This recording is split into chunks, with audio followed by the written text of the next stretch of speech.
There was a weaver who was always boasting, and one day he boasted that his daughter could turn straw into gold. This came to the king, whose coffers were very, very bare. And so he said, "Bring that weaver to me." And when the weaver came, the weaver said, "Oh, yes, your majesty, of course you can. Bring me your daughter." The daughter was brought, and she was brought to a room, and in the room it was full of straw. And the king appeared and said, "You will turn this straw into gold." "But your majesty," "No buts about it." "But your majesty," "You will do it or you will go to prison." And he closed and locked the door. Well, the poor girl, she began to weep and weep and weep. The door opened and in came a little man and said, "What is your problem? I'm trying to sleep. I have to spin all this straw into gold and I have no idea how to do it. If I do not do it, I will be put into prison and I don't know what to go to prison." "Oh, enough. I can do it, but I do it for a price. I have a ring. It's a beautiful silver ring. Please take it." Yes, I'll take it. "Now, please, enough of the noise. I'll get to work." And the next morning she woke up and her eyes were dazzled, for in front of her were piles of gold coins. "Oh, he did it." The king was pleased. "Ha ha! And tonight you will turn more straw into gold." "But your majesty," "No buts about it, my girl, or it'd be prison." Well, that night she cried and cried, for she had no idea. The little man returned and said, "You again. Now what? I have to do this again. I have no idea how to do it. Oh, enough. Pay me and I will do it." "Necklace? Yes, this will do. Now, please, no more noise." She slept. He got busy, and once again, when she woke up, the room was full of gold. Well, the king was so pleased, he ordered an even bigger room with more straw. And it was more than ever. And this time, well, she cried and cried, and the little man appeared again and said, "Now what? He wants me to do it again, and I can't. Oh, I will do it, but for a price. I have nothing more to give. You can give me," he said, "your firstborn child." "My firstborn child?" She thought about it. Said, "Yes, I'll do it." "Then you will be quiet." She was quiet. She slept. In the morning, the room was glowing with gold. The king was so happy. He knew that he couldn't let this woman out of his sight. And then he thought, "I'll marry her. Yes, she'll become my wife." And indeed, they were married. And the celebrations were beautiful. And in time, well, they grew to love each other. And in time, they had a child, a beautiful girl. And one night, the queen, for she was now the queen, of course, was lulling the child to sleep when there was a knock at the door. "Come in," she said. And in came the little man. Her heart fell, for she remembered the promise she made well over a year ago. She said, "You?" "Yes, me. I have come for my prize."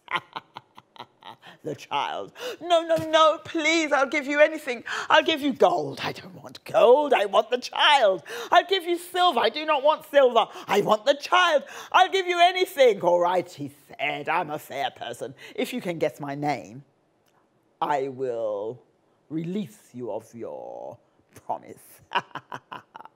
"Your name? Your name? Yes. When will you return?" "I will return in 3 days."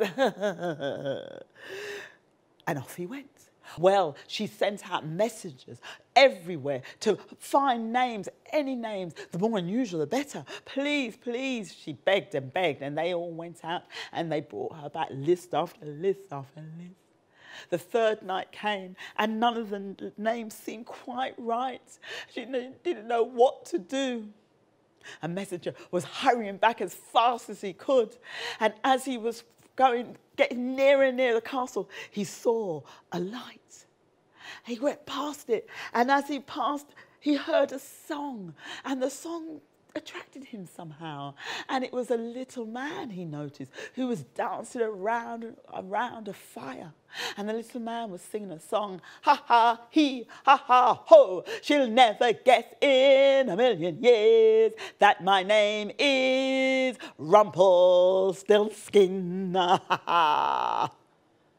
Oh, I've not got that one, said the man. And he wrote it down, and away he went to the castle. And he went to the Majesty, your Majesty, here are some names. And she gave them that, and oh, this, yes, this might be it, this might be it. And then he said, and then there was one last name, what was it? And he told her about the little man. And she thought, oh, that sounds like him. At the stroke of midnight, he appeared. Well, have you guessed my name? John, she said. No. James, no. And she said quite a few. And they said, you said enough. Now give me the child. You'll never guess my name. Could it be Rumplestiltskin? Oh, he stamped his foot so hard. How did you know? It cracked the earth. The earth opened and dragged him down in its seals. He was gone for good. The Queen held the child close and she smiled and she was happy. He had gone. Her child was free. And from that day on, they all lived happy, happy, happy ever after.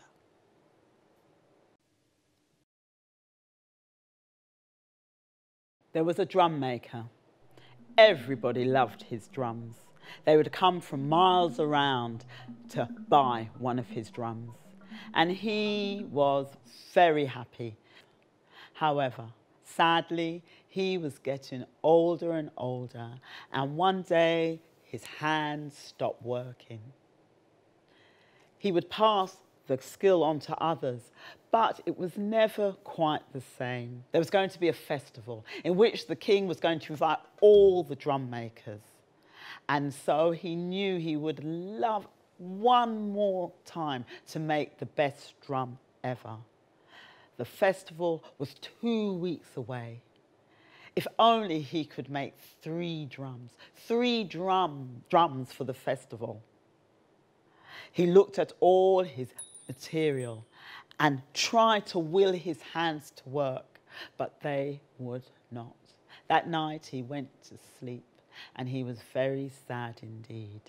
He was woken up the next morning by his wife saying, husband, come, husband, look at this. He came into his workroom and what a sight greeted him. There, in the middle of the floor, was the most beautiful drum. But I thought you said your hands had gone. You made this drum in secret. You never tell me about it.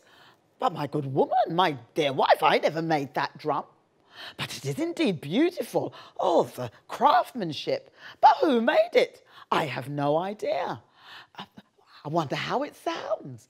And he touched the drum. And instantly the drum began to play the most beautiful music. Oh, he couldn't believe it. Indeed, this is a beautiful song it plays. Well, that night, he put out all his equipment again and he looked at his hands and tried to will his hands to play and create a beautiful drum, but sadly, he knew his skill had left him. He went to bed. He was awakened again by his wife, said, husband, you are tricking me. You said you couldn't make drums, but look at this. You probably spend up all night making this drum. He came in and sure enough, there again in the middle of the room was the most beautiful drum he'd ever seen. But I did not make this. But who then did? We need to find out who did it. We must find out. Well, that night they hid. That night they hid and they saw the most beautiful thing they'd ever seen. In the middle of the room came some creatures who fluttered here and there, who had wings of gold and silver and purple and all colours of the rainbow, who flitted around the materials that created the drum, and they put a tog here and a skin there and a part there, and soon the most beautiful drum appeared before their eyes. And then they left. You know who that was? Who? Said the wife. Who? It's the Aziza. The Aziza. Oh, yes. The fairy folk. They have blessed you, husband. But we must pay them something. We must give them something. That night, they lay out the tools of the drum again. And this time, they put some food by them. A bit of foo-foo, a bit of vegetable, a bit of fruit. And they hid. No sooner had they hid, out came the Aziza, who fluttered around the drums and once again carved and made it the sweetest drum ever. And they helped themselves to the food. Now the drum maker had 3 drums. The festival was a great success. The drums the drum maker had made were the best ever. They played such a tune you'd never hear before. Everybody danced and laughed, and it was a great success. The drum maker, he was happy. His hands might no longer work as he'd want them to, but he was able to pass his craft, his skills to men and women, boys and girls, and the tradition of beautiful drum making continued. The Aziza never returned, but he knew that they were out there, for sometimes he would hear a laughing, a whisper, a hush. They were there on the wind, and sometimes he would hear the drum they played.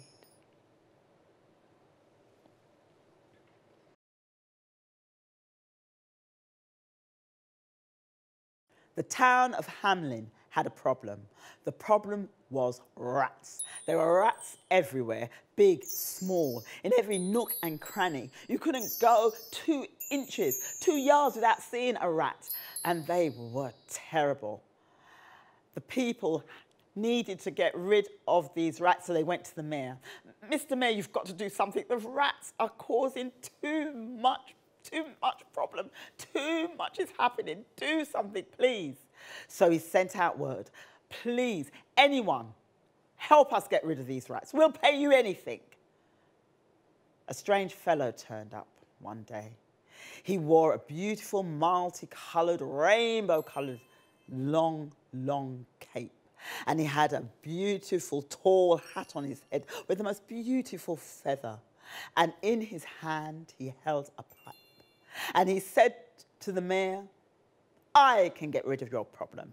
You can? We'll pay you anything. Anything? I only need 100 florins. 100? Yes, just please do it.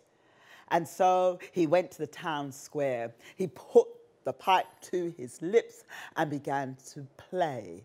Well, the people thought he played, for they heard no music. And then suddenly they heard a scrabbling and a scattering and a gnawing. And from out of every nook and cranny of the town came rats, big and small. They came and they ran around and around the Pied Piper.